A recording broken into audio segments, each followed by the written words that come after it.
Hello, my name is Max, and in this presentation I will explain how to decontaminate, rebuild, and re-sterilize surgical instrumentation. Throughout history, bodily injuries and loss of limbs has been a common sight, and a lot of those injuries caused amputations. However, thanks to the advent of modern technologies in the medical field, amputations are not seen quite as often. One of the most important advancements by far is sterilization. Thanks to sterilization, a lot of infections are avoided, which could cause amputation due to infection. Over the years, we have basically perfected several different methods of sterilization. The most commonly used sterilization method is steam. Steam sterilization uses high temperature steam, typically around 270 degrees. Most instrumentation is able to withstand this heat. However, for instrumentation that cannot withstand 270 degrees, another popular method is one called gravity.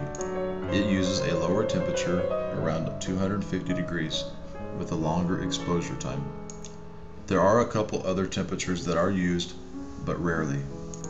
Another commonly used method is called VPRO. The VPRO uses vaporized hydrogen peroxide in order to complete sterilization. Another common method similar to VPRO is called STERRAD.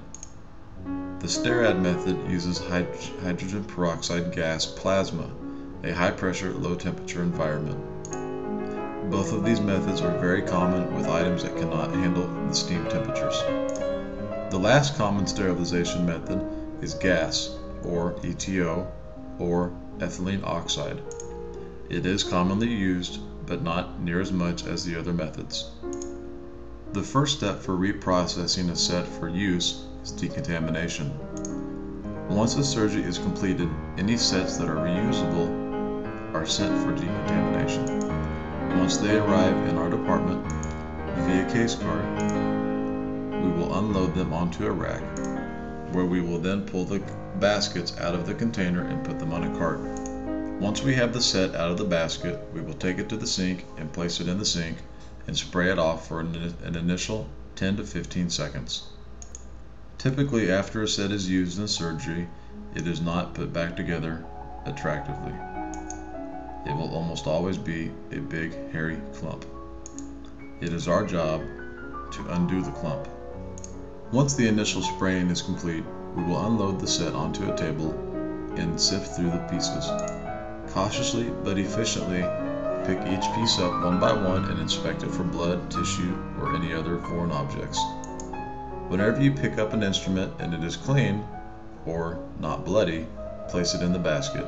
If it is a clamp, or it can move in any sort of way, open it up and place it in the basket. If it is a solid piece or an unmovable piece, just make sure that it does not have any blood or tissue on it and place it in the basket. If you do pick up something that has blood on it, set it to the side so it can be sprayed by itself. Once you have all of your pieces in the basket, take any additional pieces that were bloody and spray them off in the sink. Once they are clean, place them in the basket. If you have any items in the set that have a lumen or a hole, such as a suction device, put a wire brush through it. Doing this will ensure whether or not it is clean or dirty. Whenever you put the brush through it, if it comes out clean, there's nothing in there. However, if it comes out red or yellow or any other color, it's dirty. If you do see a color come out of it, spray water through it and run a wire brush through it until it is clean. Once all of the items are in the basket, put it back in the sink and spray it again for an additional 15 seconds. After you have sprayed it, place it in the sink that you have filled up with the soap and water or disinfecting agent and let it soak for 5 minutes. After it is soaked for 5 minutes, put it back in the sink and spray it again for another 15 seconds. After you have sprayed it, place it in the sonic machine and close the lid and run the cycle. The cycle typically lasts 5 minutes. The sonic machine will simply run the water at a high speed through the sets. This is in order to try to get water into the little cracks and crevices that you were not able to get in with the sprayer, or the places that you cannot see. After the sonic has completed its cycle, take the set and put it onto a washer rack. Once you have loaded all of your items onto the rack, push it into the washer. The cycle is automatic, however, you do need to start it. The cycle typically lasts about 45 minutes. Decontamination is now complete. The next step in the processing is rebuilding. Once the sets come out of the washer, they need to be allowed to cool for a few minutes as they will be very hot. Once the set is cool, bring it to your table and begin picking up each piece individually and inspecting it thoroughly. If any blood or tissue is found, you can use alcohol and a wire brush to brush it off. If the set you are working on has an enormous amount of blood or tissue or any other foreign objects on it, it can be sent back to decontamination to be ran through again. As you are pulling each individual item out, try to place them in an organized manner. Once everything is out of the basket, find any suction device or anything with aluminum and run a wire brush with alcohol or distilled water through the holes. After that, pick up your basket and turn it upside down. Doing this will make sure that you have not missed anything, because anything that is remaining in there will fall out. While you have the basket, check under the rim and within the holes and make sure there is nothing on the basket itself. In order to check the scissors to make sure they cut properly, cut the top third to top half on a red film. If they cut cleanly, you can send them. If they grab or catch, they need to be sharpened. Once every item in the set is checked, put all clamps together according to the count sheet. After the clamps are in the set, put any larger items such as retractors into the basket itself. Next, take your scissors and wrap them in foam. After you have them in foam, wrap tape around them and make sure to put a courtesy tab on the end. That way the surgery staff can remove the tape without touching the scissors and also remove the tape easily.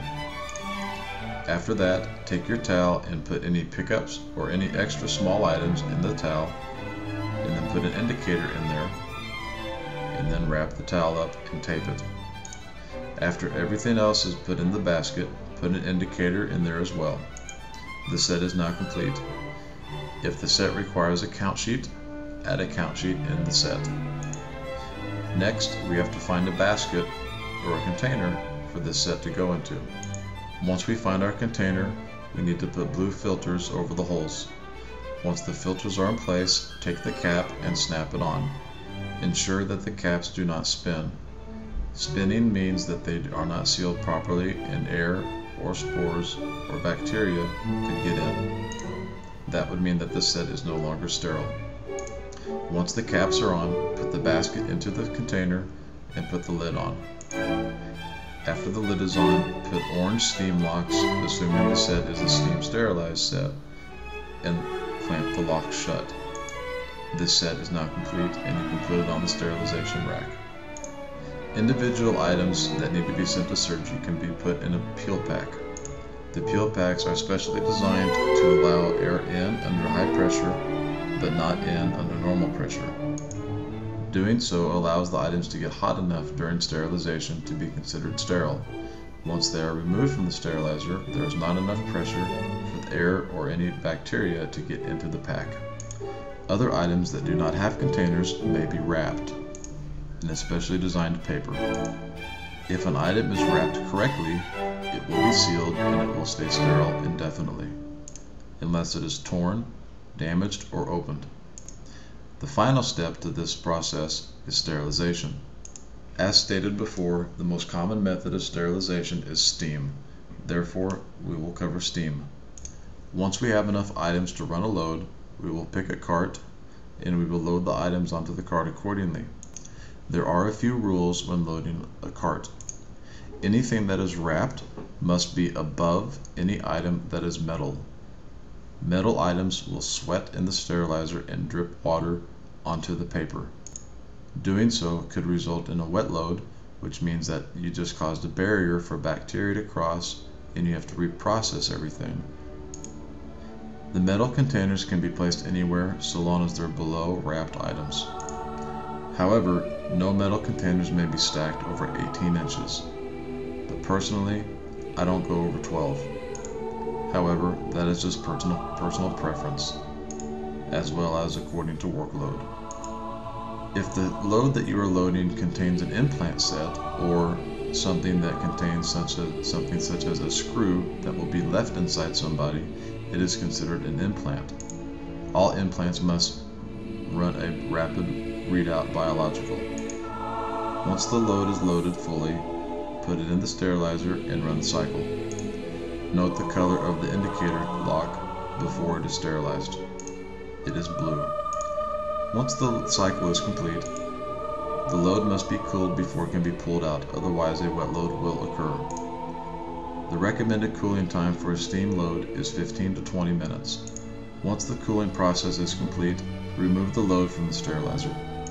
If the load you were running had an implant set on it or a rapid readout on it, within 10 minutes it needs to be placed within the incubator.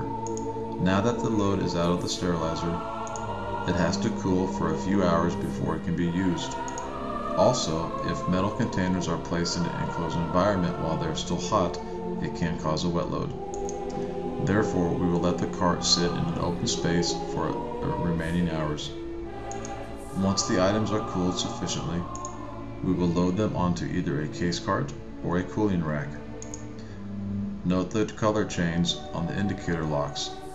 If it is a steam load, the lock should now be black, which indicates that it has been sterilized. The tape on any wrapped items will also have changed colors, as it is an indicator as well. The tape pre-sterilization is a solid color.